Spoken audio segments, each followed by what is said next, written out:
This is part 1 of 7, diving into how useful a 4K display is on a phone. If you'd like to see the full episode in context, it's right here. Otherwise, let's get into it.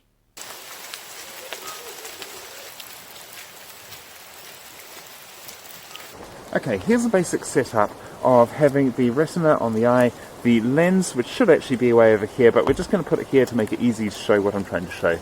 And then the thing that we're trying to observe. In this case, we're going to have pixels on a display. And over here, we've got rods and cones. We're just going to simplify it to the dots that we can observe because there's a bit more to it, but this is enough for what I'm trying to demonstrate. And then this here is representing a beam of light going from a pixel on the display to a dot that we can observe at the retina. Now, I could actually go further here and we could have a beam of light coming in there as well. That's not going to help the demonstration at all. It's just going to complicate it. So we'll leave that out. Now, as it is right now, we have a one-to-one mapping between what is at the retina versus what is at the display that we're trying to see.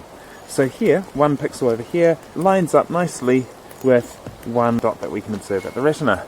And once again, we rotate, and we rotate, and we rotate, and it all nicely lines up. Now, something I've heard many times online is that because we don't have dots any smaller than this, we can't observe things smaller than that over here. I'm going to show you why that's wrong.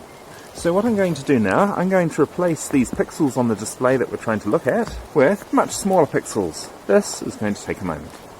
Okay, so now we have a much higher resolution right here. And for every one dot that we can observe over here, we're matching up with multiple pixels over here. So just with this beam of light, we're not going to be able to observe more than one single value, which is representing those, let's say, 4 things there. It's plus or minus a bit. And that makes sense. If this was a camera sitting on a tripod in one static position, and this was a thing sitting on a tripod in one static position, it would make sense that that's all that we can see. Because literally, all that's going to happen is this beam is only ever going to match with those few things over there. So all those few things over there will average out to whatever is observed over here.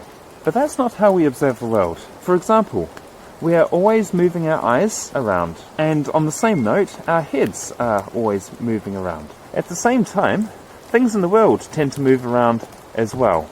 At the minimum, they're moving compared to our frame of reference. Alright, so let's knock out some of these pixels over here, and then let's change our point of view to this particular pixel here, because then that's closer to what is being observed here.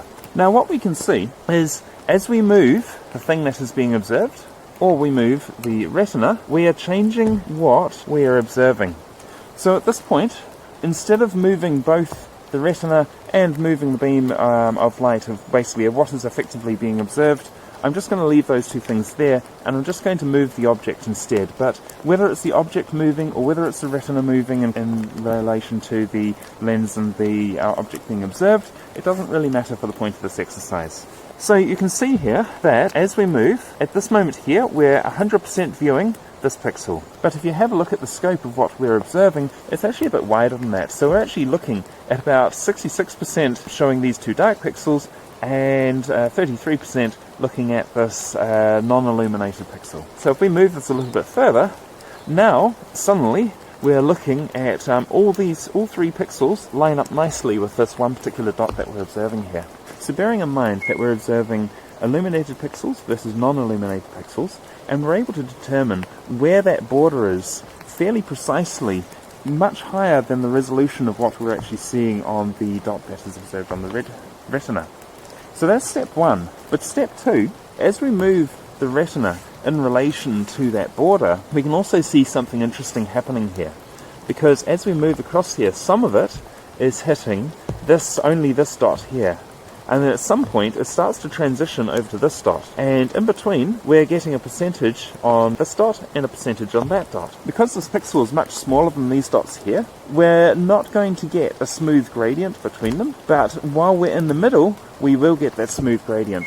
Now, once we start taking into account that over here, we're actually looking at a grid of pixels, and we're looking at a grid of dots that we can observe over here as well, then these dots that we observe are not necessarily in the same place. So as we move this around, we may be hitting this dot here not very well, but this dot we hit a little bit better, and so then by the time we take a complete line, we're able to get even more fine control over exactly where that border is.